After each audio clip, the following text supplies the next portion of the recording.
Hi guys! Good morning! So for today's video ay may pupuntahan naman tayo. Pero bagong lahat, punta muna ako sa pool para ma-check kung pwede ba ako makaswimming. At syempre titignan din natin kung mainit yung tubig dahil summer na nga din dito sa Abu Dhabi. Dahil mainit nga ang tubig ay bumaba na lang ako para mag-breakfast. At ito na nga ang food na pwede natin kainin dyan. May mga bread sila at hindi ko alam ang tawag dyan. May mga pansit din. Syempre, sa breakfast, merong pancake at bacon.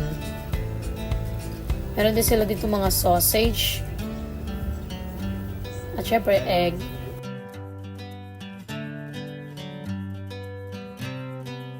Dito naman sa side ay ang mga vegetable at mga ham at dairy products. Meron din sila ditong mga fruits na makikita nyo dyan. At syempre may cereal at coffee dito sa side. Syempre kukuha na tayo ng pagkain dyan para may energy tayo sa pupuntahan natin mamaya.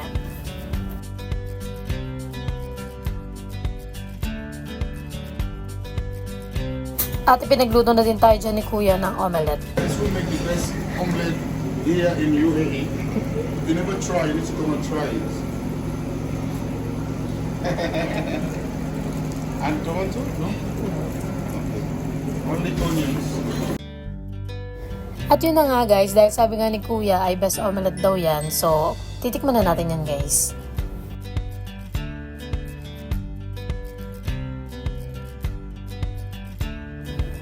At ito na nga pala yung mga kinuha kong food guys.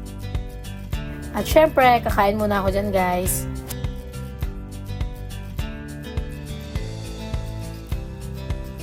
At pagkatapos nga namin mag-breakfast ay gumayak na din kami at pupunta na kami sa Sheikh Zayed Grand Mosque.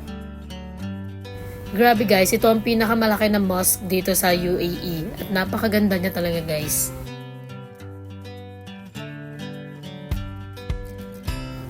Free nga lang pala pumunta dito guys, pero dapat mag-book kayo online para magkaroon kayo ng entry pass. Dahil hindi nila kayo dito papapasukin pag wala kayong book online. Pagpasok nga namin dito sa ground floor ay meron din pala siya mga bilihan ng mga kung ano at mga pagkain pa dyan. So pwede tayong maglibot at kumain dito sa loob.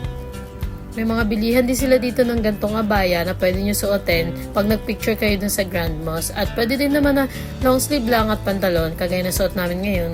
May mga naka-indicate na bawal gawin dito kaya ng mga pag-hand gesture. At gaya nga sabi ko kanina, yan, i-scan nila yung online booking nyo bago kayo makapasok. At buti na lang pinasakay kami dito ni Kuya para hindi na kami maglakad ng malayo.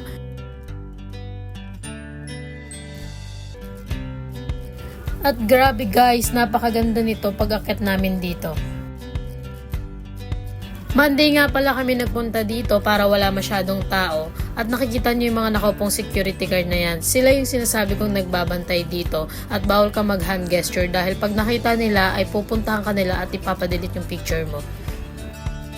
Syempre tamang pabebe lang tayo dyan. At ito na nga yung loob niya guys. Hindi na nga pala kami nagsuot ng abaya dito dahil sobrang init at hindi namin carry bells. Kaya kung ano na lang ang angkop na dress code, yun na lang din yung sinuot namin. At ito na yung view niya sa labas, guys.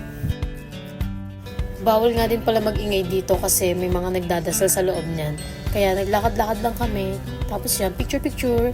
And after nun, ay sumakay na ulit kami pabalik dun sa mall. Yan, tamang video lang ako. At after, nagkape na ulit kami dito sa Starbucks bago kami umuwi dahil sobrang init dun. Kailangan ko mag-refresh. And almost 2 hours na biyahe na ulit pabalik sa Dubai. Kaya ngayon, iidlip muna ako dito sa biyahe. Thank you for watching guys. See you sa next vlog. Bye!